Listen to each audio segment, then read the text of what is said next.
Ibrahim Traoré a franchi une étape décisive dans la réinvention de l'économie du Burkina Faso. En imposant une loi radicale, il exige désormais que toutes les entreprises générant plus de 5 milliards de francs CFA établissent leur siège au Burkina Faso. Cette décision met fin à des décennies où les profits fuyaient hors du pays, et elle assure désormais que les bénéfices circulent localement, profitant directement à la population. Mais quelles seront les véritables répercussions de cette réforme sur la vie quotidienne des Burkinabés et l'avenir de leur économie ? Avec cette réforme, Ibrahim Traoré ne se contente pas de réorienter l'économie du Burkina Faso. Il annonce une véritable révolution économique.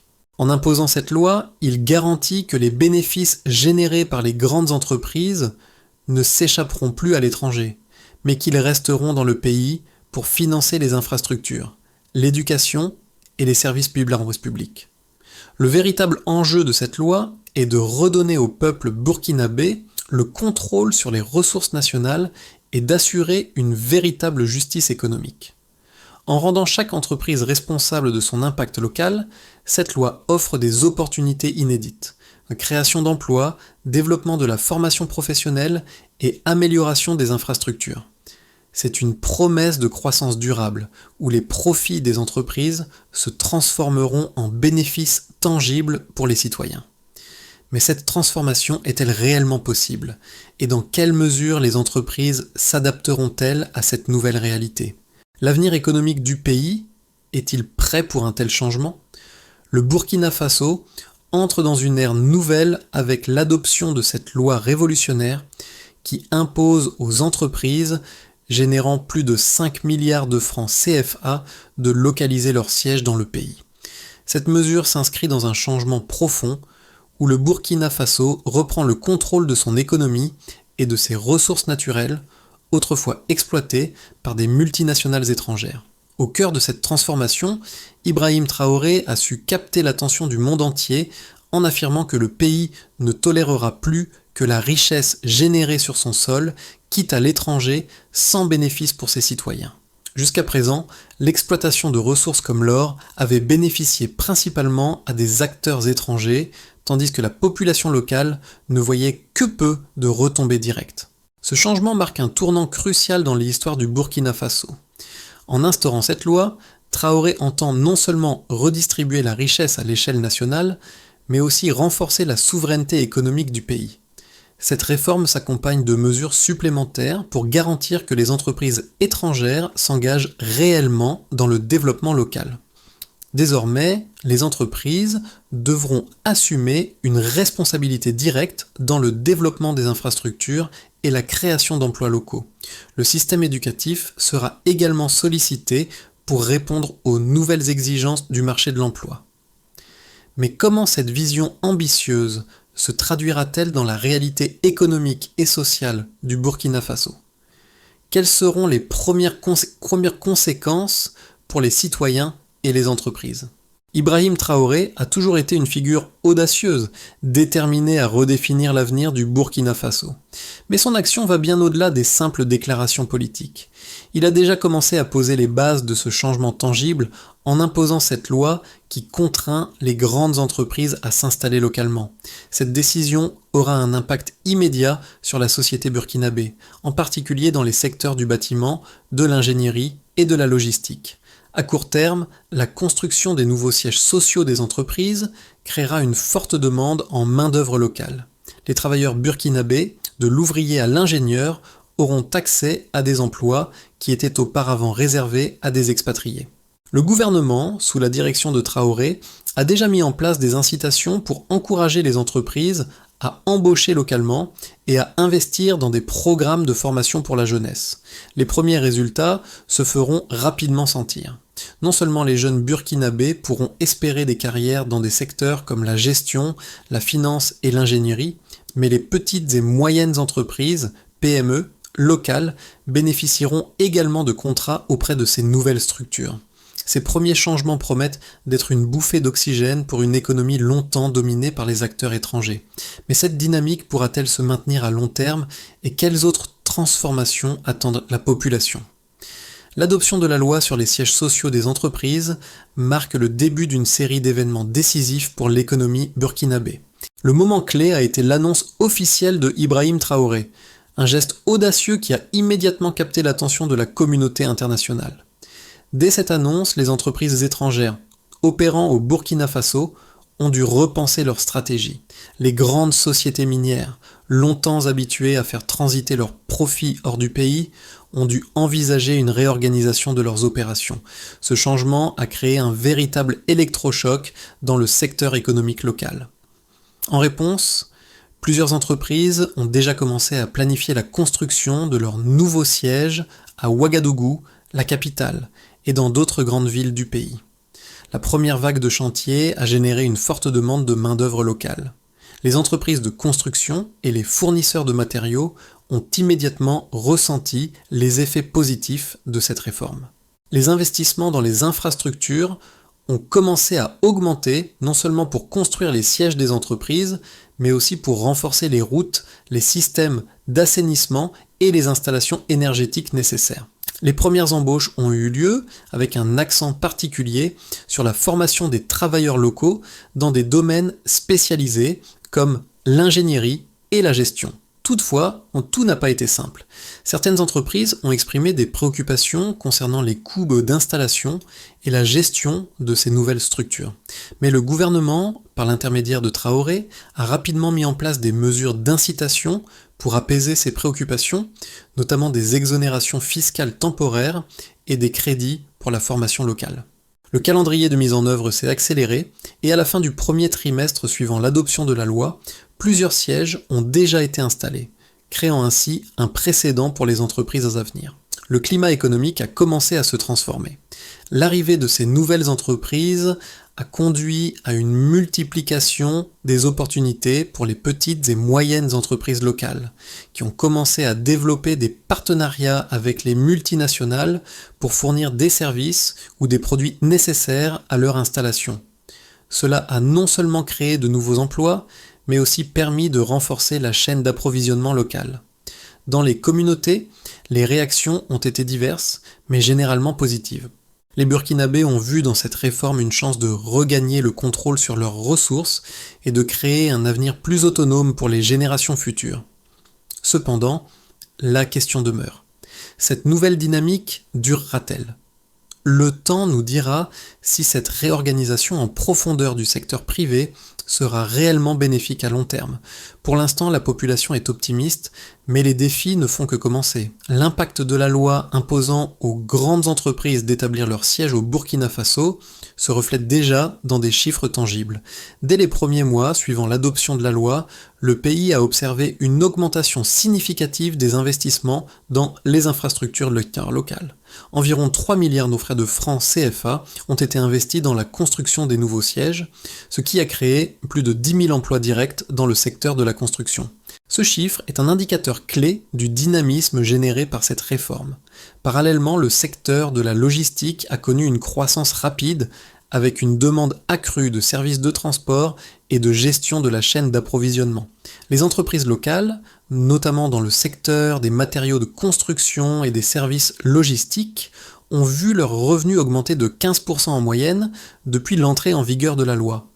D'un autre côté, le gouvernement a observé une hausse de 20% de ses recettes fiscales grâce à l'augmentation des contributions des entreprises qui se sont installées localement. Cela a permis de financer des projets de développement urbain et d'améliorer les services publics dans les zones où ces nouvelles entreprises se sont implantées. En ce qui concerne l'emploi, près de 5000 jeunes burkinabés ont trouvé un emploi dans les premières de vagues d'embauche liées à cette réforme. Et le taux de chômage des jeunes est passé de 12% à 9% en l'espace de 6 mois. Les entreprises étrangères, qui auparavant préféraient externaliser leurs profits, sont désormais contraintes de recruter et de former des talents locaux, ce qui a renforcé les compétences de la main-d'œuvre. En termes de développement urbain, la construction de nouvelles infrastructures, comme des complexes administratifs et des zones industrielles, a permis de revitaliser des quartiers entiers dans des villes comme Ouagadougou et Bobo-Dioulasso. Le commerce local a également été stimulé avec une augmentation de 30% des ventes dans les petites entreprises de la région. Ces chiffres montrent non seulement la réussite immédiate de la loi en termes économiques, mais aussi son potentiel à transformer le paysage socio-économique du Burkina Faso. Toutefois, des questions demeurent. Ces changements seront-ils durables à long terme ? La montée en compétence de la main-d'œuvre locale pourra-t-elle répondre aux besoins croissants des industries ? Et comment le pays gérera-t-il l'afflux d'investissements étrangers tout en maintenant un contrôle sur les ressources locales?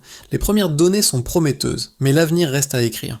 La réforme imposant aux grandes entreprises d'établir leur siège au Burkina Faso a suscité à la fois des louanges et des critiques. D'un côté, les partisans de cette loi soulignent qu'elle marque un tournant historique pour l'économie du pays. En forçant les entreprises étrangères à établir une présence physique au Burkina Faso, Ibrahim Traoré garantit que les bénéfices générés par ces entreprises ne fuiront plus à l'étranger, mais contribueront directement à la croissance locale. Cette réforme offre des opportunités de développement pour les petites entreprises locales, stimule la création d'emplois et améliore la compétitivité de l'économie burkinabé. En outre, elle permet de renforcer la souveraineté économique du pays en rendant les entreprises responsables de leurs actions locales et en augmentant les recettes fiscales qui pourront être réinvesties dans les infrastructures, l'éducation et les services publics et services publics. Les partisans de la loi considèrent que ce modèle peut devenir un exemple pour d'autres pays africains cherchant à récupérer le contrôle de leurs ressources naturelles et à stimuler leur développement économique de manière durable. Cependant, il existe également des voix qui s'élèvent contre cette réforme. Les critiques de la loi estiment que cette nouvelle législation risque de dissuader certains investisseurs étrangers de s'implanter au Burkina Faso, craignant des coûts supplémentaires liés à l'obligation d'avoir des sièges sociaux locaux. Certains entrepreneurs internationaux soulignent que cette contrainte pourrait réduire la compétitivité du pays et entraîner une fuite des capitaux. De plus, les coûts d'installation et d'adaptation à la législation locale pourraient rendre le pays moins attractif par rapport à d'autres marchés africains moins contraignants. La réforme pourrait également poser des défis logistiques pour les entreprises qui devront créer des infrastructures de qualité, alors que certaines régions du pays manquent encore d'infrastructures de base. Les opposants craignent que cette transformation rapide ne soit pas soutenue par une préparation adéquate du marché local, notamment en termes de compétences professionnelles et de capacité d'adaptation des entreprises burkinabées à ces nouvelles exigences. Dans cette dynamique, il apparaît que la réforme présente des avantages considérables, mais elle comporte également des risques non négligeables. L'équilibre entre attractivité pour les investissements étrangers et soutien à l'économie locale sera la clé du succès de cette transformation. À mi-chemin de la mise en œuvre de la réforme, les résultats commencent à se faire sentir dans toute l'économie du Burkina Faso. Une des premières révélations marquantes est la vitesse à laquelle certaines grandes entreprises se sont adaptées à la nouvelle législation. Alors que les scepticismes initiaux laissaient présager une résistance de la part des investisseurs, de nombreuses entreprises, notamment dans les secteurs de la mine et de la technologie, ont déjà commencé à mettre en place leurs sièges locaux. Cette transition s'accompagne de la création de milliers de nouveaux emplois dans des secteurs qui étaient jusque-là dominés par des expatriés. Cependant, un autre aspect de la réforme se révèle être tout aussi décisif: l'impact sur le développement des infrastructures locales. Les entreprises n'ont pas seulement ouvert des bureaux, elles ont aussi investi dans la rénovation des infrastructures nécessaires à leur installation, offrant ainsi un double bénéfice au pays: plus de travail pour la population locale et des infrastructures de meilleure qualité pour les générations futures. Le défi à ce stade est de maintenir ce momentum, en veillant à ce que les investissements étrangers continuent de venir tout en répondant aux besoins spécifiques du marché local. Les premières conséquences concrètes de la réforme sont déjà visibles et marquent un tournant pour les différentes parties prenantes. Ibrahim Traoré a réussi à rediriger une part importante des bénéfices générés par les grandes entreprises vers les communautés locales. Le secteur de la construction, par exemple, a connu un essor sans précédent, créant des milliers d'emplois. Les entreprises, en s'installant sur le sol burkinabé, ont dû embaucher des travailleurs locaux, notamment des ingénieurs, des ouvriers spécialisés et des cadres. Cette nouvelle dynamique a contribué à une baisse du taux de chômage dans certaines régions, notamment parmi les jeunes, un groupe longtemps marginalisé sur le marché du travail. De plus, les PME locales ont également vu leur situation s'améliorer grâce à des contrats fournis par les entreprises nouvellement installées qui ont besoin de partenaires locaux pour fournir des biens et services. Le secteur de la logistique en particulier a bénéficié de cette réforme avec une demande accrue de services de transport et de gestion de la chaîne d'approvisionnement. Les entreprises locales ont donc vu leurs revenus augmenter de manière significative, renforçant l'économie interne. D'un point de vue social, la réforme a également eu des effets directs sur la qualité de vie des Burkinabés. L'augmentation des investissements dans les infrastructures a permis de rénover des quartiers entiers dans les grandes villes comme Ouagadougou et Bobo-Dioulasso. Les nouvelles entreprises ont également investi dans des programmes de formation professionnelle pour préparer la jeunesse burkinabé aux défis économiques du XXIe siècle. Cela a permis aux jeunes d'accéder à des formations spécialisées dans des domaines comme l'ingénierie, la gestion et la finance, leur offrant ainsi des perspectives de carrière stables et bien rémunérées. Cependant, malgré ces résultats prometteurs, des défis demeurent. Le pays doit encore faire face à la question de la durabilité de ces changements. La dépendance à l'égard des investissements étrangers et la capacité à maintenir une croissance économique locale autonome sont des questions qui devront être abordées dans les mois et années à venir. L'État doit aussi veiller à ce que la création d'emplois ne soit pas uniquement une solution temporaire, mais qu'elle aboutisse à un renforcement durable de l'économie nationale. Les implications à long terme de cette réforme se feront ressentir dans la manière dont le Burkina Faso s'intègre dans l'économie mondiale. La capacité du pays à tirer parti de ces nouvelles opportunités économiques dépendra en grande partie de sa capacité à maintenir l'équilibre entre l'attractivité pour les investisseurs étrangers et le développement durable de son économie interne. Le pays est désormais à un point de bascule où les décisions prises dans les prochains mois détermineront la direction future de cette transformation. Dans les 6 à 12 mois à venir, Ibrahim Traoré devra faire face à des défis majeurs alors que la réforme entre dans sa phase de consolidation. 3 scénarios peuvent se dessiner pour l'avenir immédiat du Burkina Faso, chacun ayant des implications significatives pour l'économie et la société. Le premier scénario, celui de base, prévoit une adaptation progressive des entreprises étrangères aux nouvelles règles. Dans ce cas, la mise en place des sièges sociaux se fera lentement, mais de manière stable. Les bénéfices pour les communautés locales se feront sentir progressivement, avec la création de nouveaux emplois et une meilleure circulation de la richesse à l'intérieur du pays.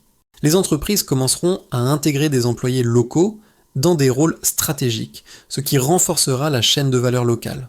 Cependant, ce scénario implique également que le pays devra continuer à travailler sur ses infrastructures et sur la formation de ses citoyens pour soutenir cette croissance à long terme.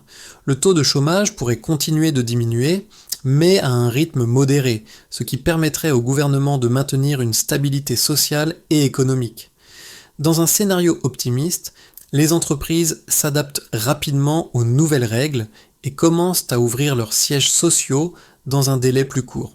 La concurrence pour attirer les investisseurs étrangers pourrait se intensifier, ce qui entraînerait une augmentation des investissements dans les infrastructures locales, dans l'éducation et dans la formation professionnelle. Le pays pourrait également observer une croissance rapide dans les secteurs technologiques et industriels, avec des entreprises internationales qui souhaitent tirer parti des coûts compétitifs et de la main-d'œuvre qualifiée locale. Ce scénario entraînerait une baisse significative du chômage, un renforcement des PME locales et une augmentation des exportations de produits burkinabés grâce à des partenariats avec des entreprises internationales. En conséquence, le pays pourrait connaître une forte amélioration de sa compétitivité sur le marché africain et mondial. Cependant, un scénario pessimiste pourrait se produire si certaines entreprises retardent leur installation ou trouvent des moyens de contourner la loi. Dans ce cas, la réforme pourrait ne pas produire les effets escomptés à court terme. Les investissements étrangers pourraient ralentir, et le pays pourrait se retrouver dans une situation où les retombées économiques ne sont pas aussi visibles. Le chômage, bien qu'en baisse, pourrait ne pas diminuer aussi rapidement que prévu, ce qui entraînerait une insatisfaction parmi les jeunes et une pression sociale accrue. Le gouvernement pourrait être contraint de réévaluer certaines de ses politiques économiques et de chercher des solutions alternatives pour maintenir l'attractivité du pays. Les prochains mois seront donc cruciaux pour l'avenir du Burkina Faso, et la manière dont les entreprises réagiront à cette réforme déterminera la trajectoire économique du pays. L'impact de la réforme ne se limite pas seulement aux grandes entreprises et au gouvernement. Il touche également chaque Burkinabé, en particulier ceux qui sont directement impliqués dans les secteurs en croissance. Pour les jeunes générations, la loi apporte une nouvelle lueur d'espoir. Les opportunités d'emploi, auparavant rares dans des secteurs comme l'ingénierie, la gestion et la finance, deviennent désormais plus accessibles. Les entreprises locales qui se développent pour répondre aux besoins des grandes multinationales créent de nouvelles carrières et, plus important encore, de nouvelles voies de formation. Les universités et écoles professionnelles s'adaptent rapidement, offrant des programmes spécifiques pour préparer les jeunes aux exigences du marché de l'emploi en pleine mutation. Les petites et moyennes entreprises, PME, locales, autrefois marginalisées dans les chaînes de valeur mondiales, bénéficient également de cette transformation. Ces entreprises commencent à se positionner comme des fournisseurs essentiels pour les grandes entreprises et les contrats locaux augmentent. Ces PME pourront se développer en améliorant leur capacité de production et en augmentant leur compétitivité. C'est un cercle vertueux. Plus d'emplois créés localement entraîne plus d'opportunités pour les petites entreprises, ce qui améliore l'économie dans son ensemble. Mais au-delà des simples chiffres économiques, cette réforme est un appel à l'action pour tous les Burkinabés. Il est temps que chacun participe à cette transformation. Que vous soyez jeune professionnel, entrepreneur ou simple citoyen, vous avez un rôle à jouer dans la construction de l'avenir de votre pays. Soutenez les entreprises locales, formez-vous aux nouveaux métiers qui émergent et engagez-vous dans la transformation économique de votre nation. Pour que la réforme d'Ibrahim Traoré porte ses fruits à long terme, il est essentiel de suivre une série d'étapes concrètes qui garantiront son succès. La première étape cruciale est l'identification et la mise en place des infrastructures nécessaires à l'installation des sièges sociaux des entreprises. Le gouvernement devra veiller à ce que les zones industrielles, les complexes administratifs et les services logistiques soient prêts à accueillir les entreprises. Cela inclut la modernisation des infrastructures routières, la mise en place de réseaux électriques fiables et la création de centres de formation pour les jeunes. Ces investissements initiaux sont essentiels pour établir une base solide sur laquelle l'économie pourra se développer. La deuxième étape consiste à encourager la collaboration entre les grandes entreprises et les petites entreprises locales. Cela nécessite de renforcer les capacités des PME en matière de production et de gestion en leur offrant des formations et des subventions pour qu'elles puissent répondre aux besoins des multinationales. Le soutien à l'innovation et à l'entrepreneuriat local doit être une priorité afin que ces entreprises puissent tirer parti de l'augmentation de la demande et se développer à leur tour. Une troisième étape clé sera la mise en place de mécanismes de suivi et d'évaluation pour mesurer l'impact de la réforme. Le gouvernement devra surveiller l'évolution des investissements, l'impact sur l'emploi et la circulation de la richesse au sein du pays. Ce suivi permettra d'ajuster les politiques en temps réel pour s'assurer que les objectifs de la réforme sont atteints et que les effets bénéfiques sont durables. Enfin, une politique éducative proactive doit être mise en place pour adapter le système éducatif aux nouvelles exigences du marché du travail. Des partenariats avec des entreprises locales et internationales permettront de mieux préparer la jeunesse burkinabé aux défis de l'avenir et d'assurer la croissance à long terme de l'économie. La réforme d'Ibrahim Traoré incarne bien plus qu'un simple changement législatif. Elle représente un espoir renouvelé pour un Burkina Faso qui se réapproprie son avenir économique. En forçant les entreprises à s'ancrer localement, il transforme la manière dont les Burkinabés interagiront avec les grandes entreprises en mettant l'accent sur la responsabilité sociale et la croissance locale. Cette approche rétablit un équilibre entre les profits des multinationales et les besoins de la population, garantissant que la richesse générée ne quittera plus le pays. Mais au-delà des chiffres et des statistiques, il y a un message de dignité et de souveraineté. Le Burkina Faso montre au monde que la souveraineté économique est possible même pour les pays qui ont longtemps été dépendants des investissements étrangers. Ce changement marque un renouveau dans la fierté nationale, un retour à la construction d'une économie résiliente, capable de se tenir debout sans dépendre de l'extérieur. Pour les Burkinabés, cette réforme représente un futur où chaque citoyen, jeune ou adulte, peut participer activement à la prospérité de son pays. Le changement est déjà tangible et le Burkina Faso se prépare à écrire une nouvelle page de son histoire. Le Burkina Faso entre dans une nouvelle ère, où la responsabilité collective et l'engagement local deviennent les moteurs de sa prospérité. Chacun a désormais un rôle à jouer dans la transformation économique de son pays.